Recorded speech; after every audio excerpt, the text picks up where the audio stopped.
अस्सलाम वालेकुम नाज़रीन, मैं हूं आसिफ जट। पाकिस्तान में इस वक्त बिजली के बिल जो हैं इतनी शिद्दत इख्तियार कर गई हैं उनके प्राइसेस के, मस्जिदों में ऐलान होने शुरू हो गया है कि अब अगर वापटा वाले बिजली का बिल लेने आए तो आपने बिल नहीं देना, और अगर आपका मीटर काटने आए तो आपने जो है मिलकर उनको मार कुट के भगाना है। अच्छा, ये अजीबो गरीब सी सिचुएशन हो गई है। मैं जब जनरल मुजम्मल थे चेयरमैन वापटा, तो मेरी उनसे मुलाकात हुई थी। उनके टेन्योर में पाकिस्तान का वाहिद इदारा था वापटा जो इंटरनेशनली रैंक किया जा रहा था, और सबसे अच्छी परफॉर्मेंस पाकिस्तान के नेशनल इदारों में वापटा की थी। ये जब जनरल मुजम्मल का दौर था। अब पाकिस्तान में ये हालात है कि वापटा वो वाहिद इदारा बन चुका है कि जिसके ऊपर लोग सिविल लाफरमानी पे उतर के आए हुए हैं। लोगों का दिल है कि अब ये हमारे हत्थे चढ़ जाए तो हम इनको कुट लगा दें। इस कदर इन्होंने बेशर्मी कर दी है। 13 किस्म के टैक्सेस जो हैं वो डाल दिए लोगों के ऊपर, और लोगों को पता ही नहीं है कि हम किस किस चीज का बिल दे रहे हैं। जरा सुनिएगा, 13 किस्म के टैक्सेस जो पाकिस्तानी अवाम देते हैं, उनमें सबसे पहले अब देते हैं जनरल सेल टैक्स यानी कि जीएसटी अब देते हैं। नंबर 2 पे अब देते हैं फ्यूल प्राइस एडजस्टमेंट पर जीएसटी, यानी एक फ्यूल प्राइस एडजस्टमेंट ऑलरेडी है उस पर भी आप जीएसटी देते हैं। उसके बाद आप देते हैं फ्यूल प्राइस एडजस्टमेंट पर इलेक्ट्रिसिटी ड्यूटी, जिसे आप ईडी भी कहते हैं।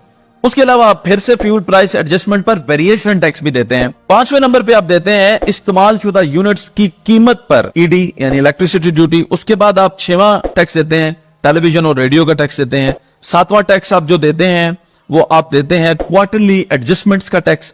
उसके बाद आप फाइनेंशियल कॉस्ट चार्जेस देते हैं। उसके बाद आप एक्स्ट्रा टैक्स चार्ज, अच्छा अब ये समझ नहीं आती ये एक्स्ट्रा टैक्स चार्जेस क्या होते हैं। ये आप 9वें नंबर पे टैक्स देते हैं, और इसका भी बाप टैक्स है।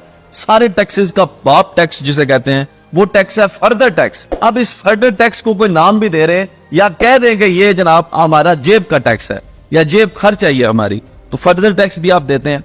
उसके बाद जनाब 11वें नंबर पे आप देते हैं टैक्स विद होल्डिंग टैक्स, यानी विद होल्डिंग टैक्स के ऊपर आप टैक्स देते हैं। उसके बाद आप टैक्स मीटर रेंट देते हैं। एक वो मीटर है जिसको हमने खरीद कर अपने पैसों से खरीदा हुआ हमारा मीटर है, उसमें भी हम हर माह उसका रेंट देते हैं। उसके बाद हम इनकम टैक्स देते हैं। ये 13 किस्म के टैक्स है जो पाकिस्तानी अवाम पे लगाए जाते हैं। अब समझने की बात यह, पूरी दुनिया में चीजें जो है ना, जब वो हम ज्यादा इस्तेमाल करते हैं तो फिर उनकी कीमत में हमें कमी मिलती है। मिसाल आप बड़ी आसान सी देता हूँ, गर्मियां जा रही हैं, आम जा रहे हैं। आप अगर 1 किलो आम खरीदते हैं आपको 300 रुपए किलो मिलते हैं।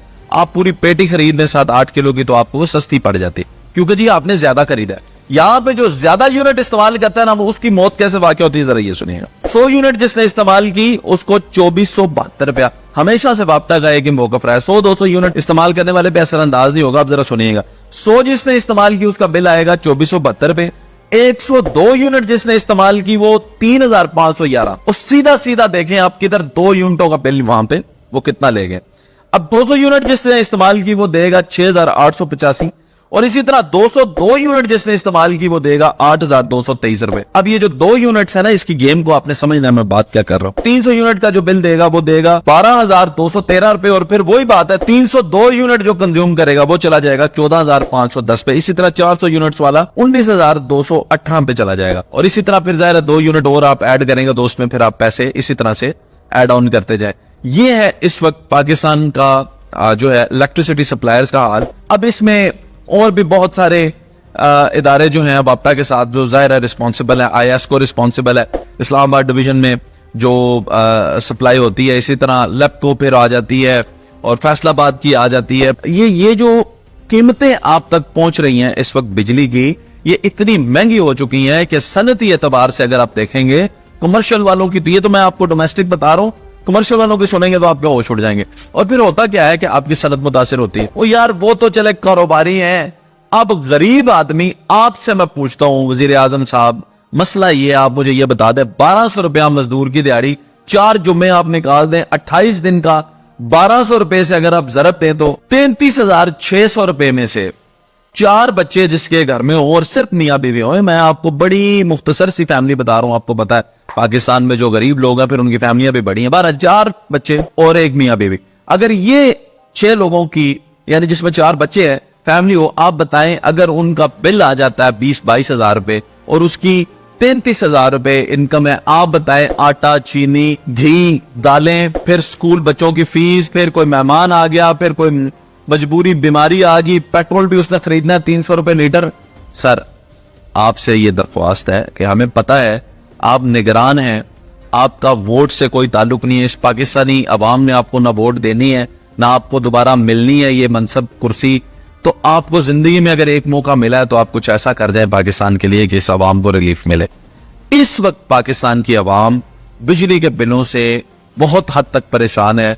कई ऐसे वाकयात हैं कि मीटर काटने वाले लोग चले गए हैं और उनके साथ हाथापाई के मामलात भी देखे जा रहे हैं। पाकिस्तान की अवाम को उतना ही तंग करें जितना वो बर्दाश्त करते हैं, क्योंकि अल्लाह भी इंसान को उतना ही आजमाता है जितना इंसान के अंदर बर्दाश्त का वादा होता है।